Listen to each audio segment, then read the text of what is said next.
What's up, everybody? It's the Digital World Podcast, and there's a lot of discussion about this new curveball that Flare has put out here for the distribution of the Spark tokens.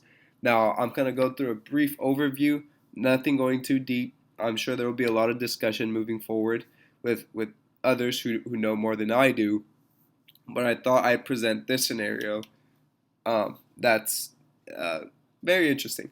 Okay, so first we have the three proposed options. We have option one, you buy through the burn, right? So this option is based on the legal research commissioned by Flare. A recipient of Spark would receive the initial 15% as previously detailed at the inception of the network. The recipient would then optionally burn a small percentage of their Flare tokens in order to buy the remaining distribution. The remaining distribution would then occur at 3% per month from month 6. Now, the Legal Research Commission argues that the remaining distribution would then have been purchased and thus subject to capital gains tax upon sale instead of income tax upon receipt. A full governance proposal for this will be drafted and released together with the legal memo upon which the proposal will be based. Okay, so there is a 5-month period which can pass by, but you can vote. There could be a vote on which option the community would want any time within those 5 months.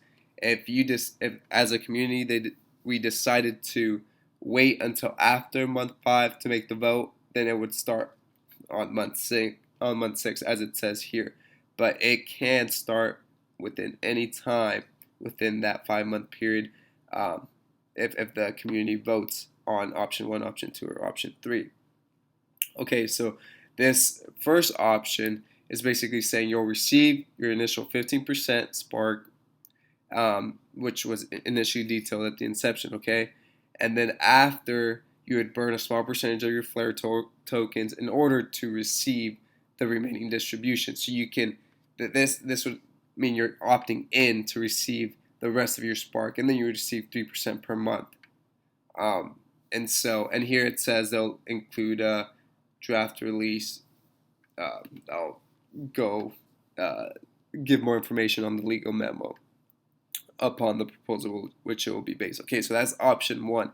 And if you want to check this out, you can. They've posted it on their Twitter handle, and you can find out more information about that. Now, there is option 2. Option 2 is this option would halt any further disruptions. The remaining 85 billion would not come into existence. This would turn the initial 15 billion Flare into the total distribution. So that 15% you would receive at the outset would now turn into the 100%. Now, that means that the 85% that remains would not come into existence. Okay? So now you're not dealing with 3% distributions per month. No, that would not be the case. That 15% becomes now the new 100%. Okay? Now, option 3 is you retain the existing plan. The option will retain the 15 billion initial distribution with 3 billion Flare being distributed subsequently each month from the point of a successful vote. Okay? Now, that's what this proposal, what this blog has been about that they posted on their Twitter handle. Now, I had this to say, and I thought this was a good point from Arturo Portilla. He said, this thing is getting very overcomplicated. We already voted to receive 100% of the tokens. Okay? And he said, he's signing on the XRPL. Now, he says, 1, distribute the entire 100 billion supply on day 1. 2, get rid of the tax concerns. 3, accept the fact the markets will do whatever they want. And I tweeted this in response to that. I said, option 2 has some small differences, but is essentially the same as distributing the entire 100 billion supply, since the 15% you would receive would then become the new 100%. So why can't there be an option 3? And this was before I saw that they posted their blog. But I guess another option that allows for the distribution of 100 billion supply on day one. So I don't understand why we could make the 15% the new 100%, and that would be it for the airdrop.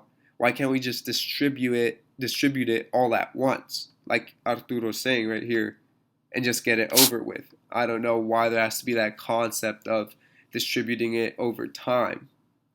And I would just make sense. Okay, if you're going to make the 15% the new 100%, why can't we just make the entire supply airdropped all at once? What's the issue? I know they're saying, they want to help with the markets and with the network, to incentivize the network to grow and stuff. But if you're going to make the 15%, 100%, people are still going to dump then, because everything's being distributed at once, and they'll either sell or not sell. I mean, the markets are going to do what they're going to do.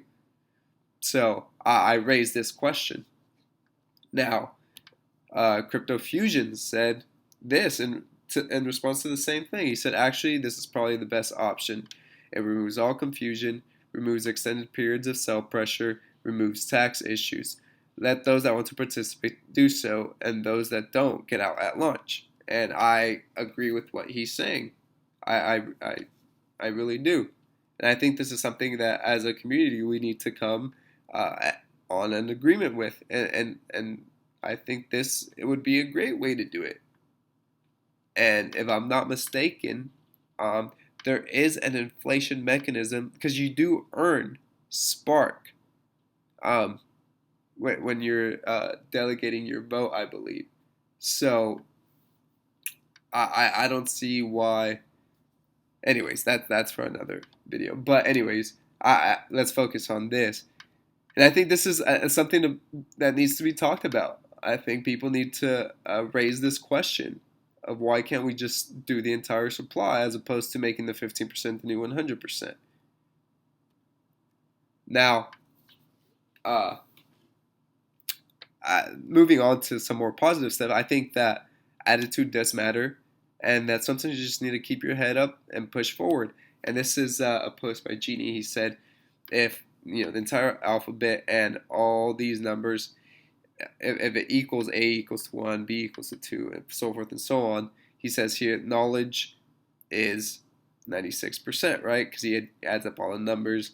Hard work equals 98%. Both are important, but fall just short of 100%. But attitude, if you add it all up, it equals 100%. And so that's just a good reminder that we need to be aware that our attitude determines a lot. And hard work and knowledge definitely are important, but your attitude is very important. And another thing is, I like this post by Lex Friedman. He said, I'll give him a follow. Silencing wrong ideas will eventually destroy our ability to discover the truth.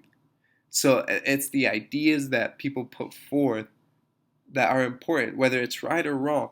Okay, that's why we have discussions about it. We're able to form our thoughts, our conversations, and maybe we don't come to a consensus, but there's ways to help have a conversation, whether someone's right or wrong, and they'll help you learn some more. So I think silencing is never a good thing, and I think we thrive on having conversations on that. Okay. Hope this episode has brought you some value. Like and subscribe. Comment below. What are your thoughts? As always, I like hearing from you. This is the Digital World Podcast, and I will see you in the next episode.